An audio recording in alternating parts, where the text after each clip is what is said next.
ഇന്ത്യയുടെയും ഡൊണാൾഡ് ട്രംപിൻ്റെയും പ്രധാനപ്പെട്ട ശത്രുവാണ് ഹംഗറിക്കാരനായ ജൂതൻ ജോർജ് സോറോസ് എന്ന് നമുക്കൊക്കെ അറിയാം. ജോർജ് സോറോസ് എല്ലാ രാജ്യങ്ങളിലെയും ദേശീയതയ്ക്ക് എതിരായ ഒരാൾ ആണ്. ജോർജ് സോറോസിന് നെഹ്റു കുടുംബവുമായും നല്ല ബന്ധമാണ് എന്നുള്ള കാര്യം വളരെ പ്രചാരമുള്ള കാര്യമാണ്.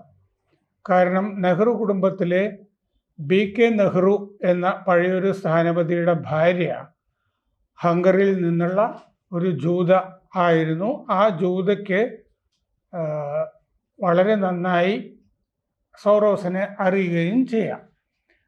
അപ്പോൾ ഫോറി നെഹ്റു എന്നായിരുന്നു ആ ഹംഗറിക്കാരിയായ ജൂത സ്ത്രീയുടെ പേര്.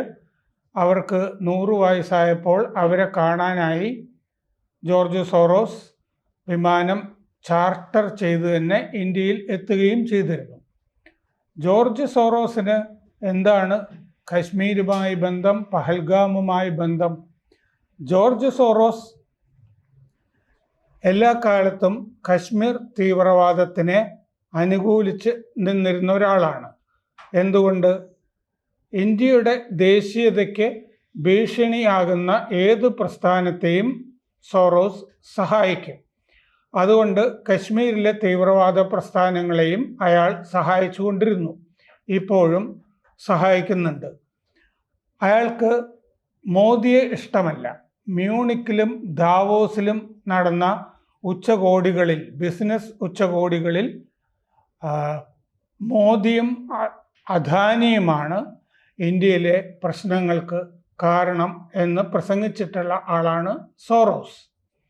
ഇപ്പോൾ പുറത്തു വന്നിരിക്കുന്ന പ്രധാനപ്പെട്ട വിവരം, മുസ്ലിം ബ്രദർഹുഡ് എന്ന രാജ്യാന്തര ഇസ്ലാമിസ്റ്റ് ഭീകര സംഘടന കശ്മീരിൽ നിരന്തരം ഇടപെടുന്നു എന്നുള്ളതാണ്. അപ്പോൾ റെസിസ്റ്റൻസ് ഫ്രണ്ട് എന്നൊരു സംഘടന പഹൽഗാമിലെ ഈ കൂട്ടക്കുരുതിയുടെ ഉത്തരവാദിത്തം ഏറ്റിരുന്നു. ഇംഗ്ലീഷ് പേരാണ്. സാധാരണഗതിയിൽ ഇസ്ലാമിക ഭീകര സംഘടനകൾക്ക് ഇംഗ്ലീഷ് അത്ര പഥ്യമല്ല. അവർ പടിഞ്ഞാറൻ സംസ്കാരത്തിനെതിരായതുകൊണ്ട് അവർ അറബി പേരുകൾ തന്നെയാണ് ഇട്ടുകൊണ്ടിരുന്നത്. പക്ഷേ മുസ്ലിം ബ്രദർഹുഡ് എന്നത് ഇംഗ്ലീഷ് പേരാണ് എന്ന് നമുക്കറിയാം. Muslim Brotherhood 1926 ഈജിപ്തിലാണ് ഉറവെടുത്തത്. ഭന്ന എന്നൊരു സ്കൂൾ അധ്യാപകനാണ് അത് അവിടെ തുടങ്ങിയത്. പിന്നീട് മുസ്ലിം ബ്രദർഹുഡ് ആഗോള തലത്തിൽ വ്യാപിച്ചു. പല ഇസ്ലാമിക രാജ്യങ്ങളിലും അതുണ്ടായി. തുടർന്നുള്ള കാലത്ത് ഭീകര പ്രവർത്തനം കാരണം ഈ ബ്രദർഹുഡിനെ പല ഇസ്ലാമിക രാജ്യങ്ങളിലും നിരോധിക്കുകയും ചെയ്തിരുന്നു. ഏറ്റവും ഒടുവിൽ കഴിഞ്ഞ ദിവസം നിരോധിച്ചത് ജോർദാൻ ആണ്. അപ്പോൾ ഈ മുസ്ലിം ബ്രദർഹുഡ് കശ്മീരുമായി ബന്ധപ്പെട്ട് വലിയ പദ്ധതികൾ നടപ്പാക്കിക്കൊണ്ടിരിക്കുന്നു എന്നാണ് റിപ്പോർട്ടുകൾ വരുന്നത്. അപ്പോൾ അതിൽ പ്രധാനം ന്യൂ പലസ്തീൻ എന്ന് കശ്മീരിനെ വിശേഷിപ്പിക്കുക എന്നുള്ളതാണ്. പുതിയ പലസ്തീൻ. പലസ്തീൻ എന്ന് പറഞ്ഞു കഴിഞ്ഞാൽ രാജ്യാന്തര തലത്തിൽ മനുഷ്യാവകാശ ലംഘന പ്രശ്നങ്ങൾ ഉയർത്താൻ കഴിയും. അപ്പോൾ ഇംഗ്ലീഷ് പേര് ന്യൂ പലസ്തീൻ എന്ന താരതമ്യം, അതുപോലെ തന്നെ മനുഷ്യാവകാശ പ്രശ്നങ്ങൾ. നാലാമത്തത് ഫാസിസം എന്ന് ഇന്ത്യയുടെ ഭരണകൂടത്തെ ചിത്രീകരിക്കുക എന്നുള്ളതാണ്. കമ്മ്യൂണിസ്റ്റ് പാർട്ടി മോദി ഭരണകൂടം ഫാഷിസ്റ്റ് അല്ല, നവഫാഷിസ്റ്റ് പ്രവണതകൾ ആണ് മോദി ഭരണകൂടത്തിനുള്ളത് എന്ന് കണ്ടെത്തുകയും മധുരയിലെ പാർട്ടി കോൺഗ്രസ് രേഖയിൽ അങ്ങനെ പറയുകയും ചെയ്തിട്ടുണ്ട്. എന്നാൽ മുസ്ലിം ബ്രദർഹുഡ് പറയുന്നത് മോദി ഭരണകൂടം ഫാഷിസ്റ്റ് ആണെന്നാണ്. അതായത് ഇസ്ലാമിക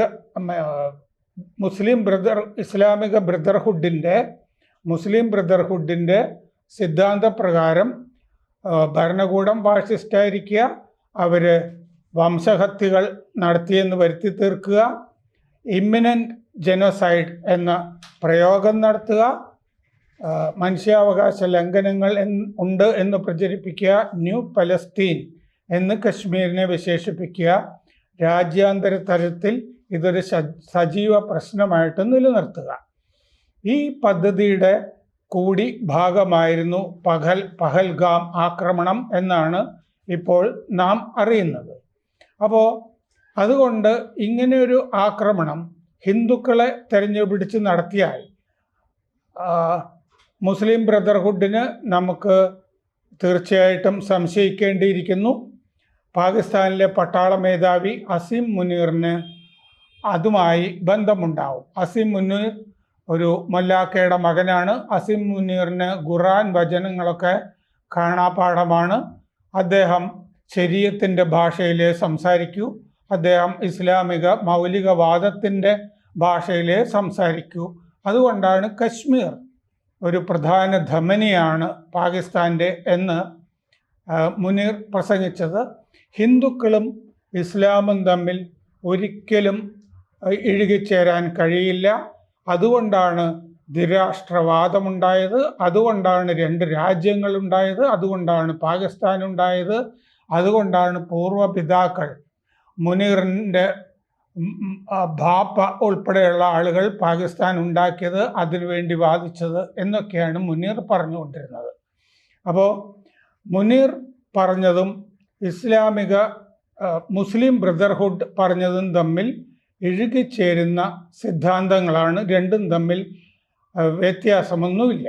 അപ്പോൾ പഹൽഗാമിൽ നടന്നത് വെറുതെ ഒരു നുഴഞ്ഞുകയറ്റമോ ഒരു ഭീകരാക്രമണമോ തീവ്രവാദി ആക്രമണമോ ഒന്നുമല്ല. അമേരിക്കയിലെ ന്യൂയോർക്ക് ടൈംസ് പഹൽഗാമിനെ പറ്റി പറഞ്ഞപ്പോൾ ഗൺമെൻ, മിലിറ്റൻസ് എന്നൊക്കെയേ പറഞ്ഞുള്ളൂ. മോദി അവരെ ടെററിസ്റ്റുകൾ എന്ന് വിശേഷിപ്പിക്കുന്നു എന്നൊക്കെയായിരുന്നു അതിൻ്റെ വാചകം. അങ്ങനെയൊന്നുമല്ല, രാജ്യാന്തര ഗൂഢാലോചനയുടെ ഭാഗമായിരുന്നു പഹൽഗാം എന്ന് നമുക്ക് വ്യക്തമാണ്. ഇന്ത്യയെ ഒരു യുദ്ധത്തിലേക്ക് വലിച്ചിടണം എന്ന് മുസ്ലിം ബ്രദർഹുഡിനുണ്ട് എന്ന് വ്യക്തമാണ്. എന്നിട്ട് ഇത് കശ്മീർ മോചനത്തിൽ കൂടി നിൽക്കുകയില്ല. കശ്മീരിനെ ഒരു താവളമാക്കി, ലോഞ്ചിങ് പാഡാക്കി ഇന്ത്യയെ ഇസ്ലാമികവൽക്കരിക്കുക എന്നുള്ളതാണ് മുസ്ലിം ബ്രദർഹുഡിൻ്റെ പദ്ധതി എന്നാണ് ഇപ്പോൾ കേൾക്കുന്നത്. അപ്പോൾ മുസ്ലിം ബ്രദർഹുഡിന് എവിടെ നിന്നെങ്കിലുമൊക്കെ ഫണ്ട് വേണം. നമുക്ക് ഇന്നത്തെ ആഗോള രാഷ്ട്രീയ സാഹചര്യങ്ങളിൽ കാണാൻ കഴിയുന്നത് ഇതൊക്കെ ഇസ്ലാമിക ഭീകരവാദമൊക്കെ ഫണ്ട് ചെയ്ത് ശീലമുള്ള ഒരാൾ ജോർജ് സോറോസ് ആണ്. അതുകൊണ്ട് സോറോസിൻ്റെ നിഴൽ നമുക്ക് പഹൽഗാമിലും കാണാം. കൂടുതൽ വാർത്തകളും വിശേഷങ്ങളും നിങ്ങളിലേക്ക് എത്താൻ ABC മലയാളം സബ്സ്ക്രൈബ് ചെയ്യുക, ബെൽ ബട്ടണും അമർത്തുക.